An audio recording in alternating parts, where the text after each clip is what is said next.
దానికి ప్రోత్సహించాడు వ్యక్తి. యువత అంటే చిన్న వయసు, 22 ఏళ్ల వయసు, 42 ఏళ్ల వయసుండి లారీ డ్రైవర్గా పనిచేస్తూ బయట ప్రపంచం గురించి తెలిసి పెళ్ళయ్యి 2 పిల్లలు ఉన్నటువంటి మధ్య వయస్కుడు బుద్ధి లేకుండా ఆ యువతిని బలవన్మరణానికి ప్రోత్సహించి చివరికి గడ్డి మందు తాగి ప్రాణాలు తీసుకునే స్థాయికి ఆ యువతిని రెచ్చగొట్టాడు. ఇద్దరు ఆ గడ్డి మందు తాగారు, అతనేమో ప్రాణాలు కోల్పోయాడు. వెంటనే ఆ యువతి ఇప్పుడు ఎంజిఎం ఆసుపత్రిలో చికిత్స పొందుతుంది. ఇది పరిస్థితి. వెంకటరత్నం ఉన్నారు మా ప్రతినిధి, ఒకసారి డీటెయిల్స్ తెలుసుకుందాం ప్రస్తుతం ఏం జరుగుతుందో. వెంకటరత్నం, ప్రస్తుతం పరిస్థితి ఏంటి? స్టోరీ ఇప్పుడు వరకు నేను చెప్పాను స్టోరీ ఇంతేనా, ఇంకా ఏమైనా ట్విస్టులు ఉన్నాయా ఇందులో? అలాగే ప్రస్తుతం మరి అతని ఇంట్లో కానీ యువతి ఇంట్లో కానీ పరిస్థితి ఏంటి, అసలు ఏమంటున్నారు? ఆ యువతికి ఎలా ఉంది? ఇప్పుడు హాస్పిటల్లో ఉన్నట్లుగా తెలుస్తుంది. నిన్న హాస్పిటల్లో చికిత్స పొందుతూ చనిపోయింది. దీనికి సంబంధించి చివరి టైంలో కూడా నాన్న నన్ను బతికించు అని చెప్పి ఇక్కడ వాళ్ళ నాన్నను కుటుంబ సభ్యుల్ని వేడుకోవడం కూడా అందరినీ కన్నీళ్లు పెట్టించినటువంటి పరిస్థితి. అంటే ఒక అమాయకత్వమా లేకపోతే అర్థం కాని మనస్తత్వమా అనేది ఏం అర్థం కావట్లేదు.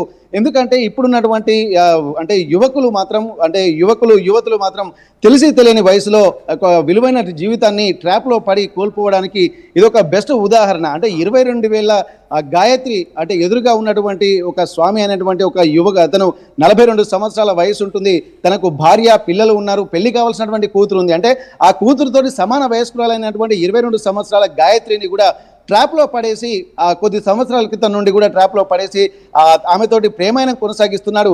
అయితే దీన్ని దృష్టిలో పెట్టుకుని ఆ గ్రామ పెద్దలు అంటే యనుమాముల వ్యవసాయ మార్కెట్, ఆసియాలోని అతిపెద్ద వ్యవసాయ మార్కెట్, ఆ ప్రాంతంలోనే ఇద్దరు ఎదురెదురుగా ఉంటున్నటువంటి ఇందిరమ్మ కాలనీలో ఉంటున్నారు. ఆ కాలనీలోనే వీళ్ళిద్దరికి పరిచయం అయిపోయి ప్రేమగా మారినటువంటి పరిస్థితి. తను కుటుంబ సభ్యులు ఉన్నప్పటికీ, భార్య పిల్లలు ఉన్నప్పటికీ, అంతటి కూతురు ఉన్నప్పటికీ కూడా ఈమెతోటి రహస్యంగా ప్రేమాయణం చేస్తుంటే ఇక్కడ ఉన్నటువంటి పెద్ద మనుషులు కూడా గమనించి కూడా ఆమెను మందలించడం జరిగింది, అతన్ని కూడా మందలించడం జరిగింది. చాలా సీరియస్ గా హెచ్చరికలు చేశారు. ఎందుకంటే కూతురు వయసు ఉన్నటువంటి అమ్మాయితో ప్రేమాయణం ఏందన్నటువంటి హెచ్చరికలు చేసినటువంటి నేపథ్యంలో కూడా తను అక్కడి నుండి మక్క మార్చి హనుమకొండలో ఉంటున్నటువంటి పరిస్థితి. ఈ నేపథ్యంలో కూడా ఆ రహస్యంగా ఈ అమ్మాయి మాత్రం తనను విడవలేకపోతుంది. మాయపాటలు చెప్పి లోబరుచుకున్నటువంటి స్వామి మాత్రం ఆ అమ్మాయిని ట్రాప్ చేసినటువంటి పరిస్థితి. ఆ హనుమకొండలో ఉన్నప్పటికీ కూడా కంటిన్యూగా తన లవ్ కొనసాగిస్తూనే ఉన్నారు. అంటే కూతురు వయసు ఉన్నటువంటి ఆమెతోటి ఇంత దారుణంగా ప్రవర్తించాల్సినటువంటి పరిస్థితి ఉండకూడదు. కానీ తను మాత్రం ఆమెకు మాయమాటలు చెప్పి మనం బయటికి వెళ్ళిపోదాం, ఈ సమాజం బతకనివ్వదు మనని చెప్పి ఆమెను మాయమాటలు చెప్పి ట్రాప్లో పడేసి తనకు చెప్పడంతో ఇంట్లో ఉన్నటువంటి 10 తులాల బంగారంతో పాటు ఇక్కడ కొంత నగదును కూడా తీసుకుని తనతో పాటు విజయవాడ, గుంటూరు అట్లాంటి ప్రాంతాలు అంటే ఆంధ్ర సైడ్ తిరిగి వచ్చిన తర్వాత వేములవాడలోకి వెళ్ళారు. వేములవాడలో వివాహం చేసుకున్నటువంటి పరిస్థితి. వివాహం అనంతరం కూడా అక్కడి నుండి ఇక్కడ వరంగల్లో ఉన్నటువంటి అన్నారం షరీఫ్ దర్గా దగ్గరికి వచ్చి ఆడ రూమ్ అద్దెకు తీసుకున్నారు. ఆ అద్దెకు తీసుకొని ఇప్పుడు ఇంటికి వెళ్ళినా కానీ తమను బతకనివ్వరని చెప్పి కన్ఫర్మ్ చేసుకున్న తర్వాత వాళ్ళు గడ్డి మందు తాగి ఆత్మహత్య చేసుకున్నటువంటి పరిస్థితి. ఈ గడ్డి మందు తాగి ఆత్మహత్య చేసుకుంటున్నటువంటి సమయంలో స్వామి అక్కడికక్కడే చనిపోయాడు. కొన ఊపిరితో మాత్రం గాయత్రి ఉంది.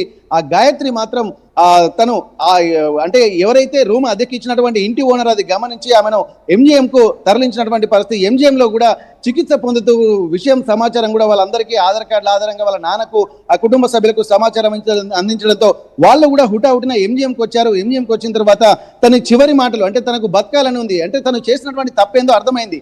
ఇప్పటి వరకు తను బతకాలని ఉంది, తను ఏంటో ఏం తప్పు చేశాను, ఒక విలువైన జీవితము ఒక మోసగాడి మాయ మాటలు వినడం వల్ల నేను నష్టపోయాను అన్నటువంటి ఆ పరిస్థితులు మాత్రం ఆమెకు గమనించినట్టుగా తెలుస్తుంది. చివరికి తన తప్పు తెలుసుకొని నాకు బతకాలని ఉంది, తనకు ఒక పెళ్లి కావాల్సినటువంటి చెల్లె కూడా ఉంది, అంటే తన జీవితము కుటుంబం యొక్క పరువు అన్ని పోతున్నాయని చెప్పి మనసులో భావించినటువంటి గాయత్రి మళ్ళీ అంటే బతకాలని ఉంది అన్నటువంటి ఆ చివరి మాటలు కూడా తనని అందరినీ కదిలించాయి. అక్కడికి వెళ్ళినటువంటి మీడియాను కూడా వాళ్ళ కుటుంబ సభ్యులు కూడా చాలా రిక్వెస్ట్ చేశారు. ఇప్పటికే మాకు కుటుంబంలో పెళ్లికి కావాల్సినటువంటి పిల్లలు ఉన్నారు, అలాగే స్వామి యొక్క కుటుంబంలో కూడా పెళ్లికి కావాల్సినటువంటి అమ్మాయి కూడా ఉంది. దీన్ని మాత్రం దృష్టిలో పెట్టుకొని అందరూ కొంత సమయం పాటించాలని చెప్పి ఇటు పోలీసులకు అలాగే మీడియాకు కూడా వాళ్ళు అంటే కొంత రిక్వెస్ట్ చేసినటువంటి పరిస్థితి. ఇవన్నిటిని దృష్టిలో పెట్టుకుంటే మాత్రం ఇక్కడ పోలీసులు కూడా అందరికీ ఒక విషయం చెప్పారు. ఎందుకంటే ఒక హెచ్చరికలు కూడా చేస్తున్నారు. మాయ మాటలు నమ్మి ఎవరి ప్లేస్లో పడితే వాళ్ళకి నమ్మకూడదు, ఎవరిని పడితే నమ్మి వాళ్ళ ట్రాప్లో పడకూడదు అని చెప్పి ఎప్పటి నుంచో అందరూ చెప్తున్నారు. కానీ ఒక వయసులో ఉన్నటువంటి వాళ్ళు ఒక కామంతో లేకపోతే అజ్ఞానంతో వెళ్ళి వాళ్ళ ట్రాప్లో పడి ఇట్లాంటి పరిస్థితులకు దారితీసి విలువైన జీవితాన్ని, కుటుంబం యొక్క పరువు ప్రతిష్టల్ని కూడా దెబ్బతీస్తున్నటువంటి పరిస్థితి అయితే కనిపిస్తుంది.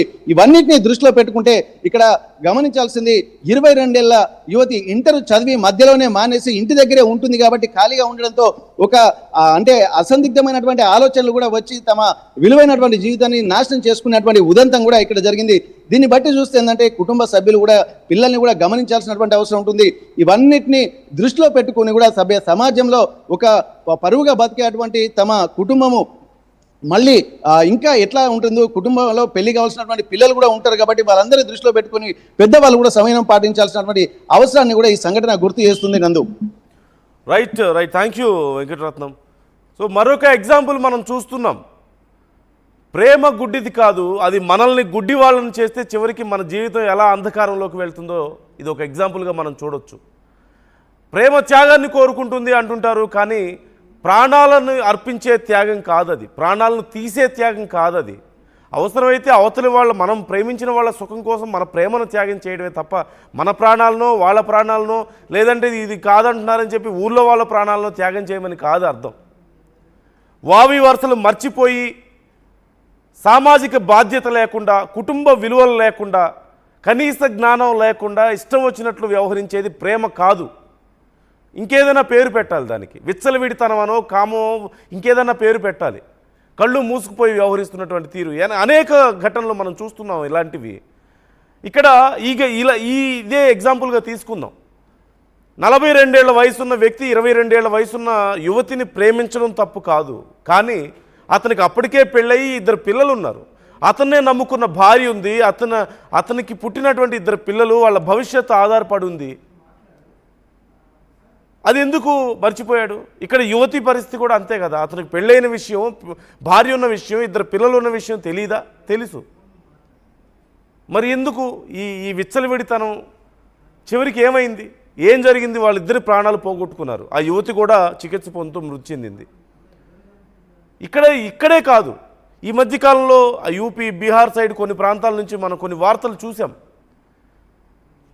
అల్లుళ్లతో అత్తలు రిలేషన్స్ పెట్టుకొని వాళ్ళతో పెళ్లి చేసుకోవడాలు, వాళ్ళతో పారిపోవడాలు లాంటి ఘటనలు కూడా కొన్ని చోటు చేసుకున్నాయి. ఈ మధ్య వార్తలు చాలా చూసాం మనం. అనైతికమైనటువంటి, అసాంఘికమైనటువంటి వ్యవహార శైలి. ప్రేమ అనే పేరుతో ఖచ్చితంగా తప్పే, ప్రేమించడం తప్పు కాదు, కానీ వావి వరుసలు మర్చిపోయి, మంచి చెడు మర్చిపోయి, విచక్షణ కోల్పోయి, సామాజిక బాధ్యత లేకుండా, ఫ్యామిలీలో ఉన్నటువంటి మన మీద ఆధారపడ్డ వాళ్ళ మీద కనీసం బాధ్యత లేకుండా వ్యవహరించడం మాత్రం ఖచ్చితంగా తప్పే. అది ప్రేమ కాదు, మూర్ఖత్వం, ఇంకేదైనా అనాలి, దాన్ని రాక్షసత్వం అనాలేమో. ఖచ్చితంగా తప్పే. చూస్తున్న మీరు మీ అభిప్రాయాన్ని కూడా తెలియజేయండి. జరిగినటువంటి ఈ మొత్తం స్టోరీలో ఎవరిది తప్పు? ఇలాంటివి అనేకం మనం చూస్తూనే ఉన్నాం. ఇలాంటివి ఎందుకు జరుగుతున్నాయి? ఎవరిది తప్పు? ఏం చేయాల్సిన అవసరం ఉంది ఇలాంటి విషయాల్లో? మీరు కూడా మీ కామెంట్ని తెలియజేయండి. ఆర్టీవీతో మీ అభిప్రాయాన్ని షేర్ చేసుకోండి.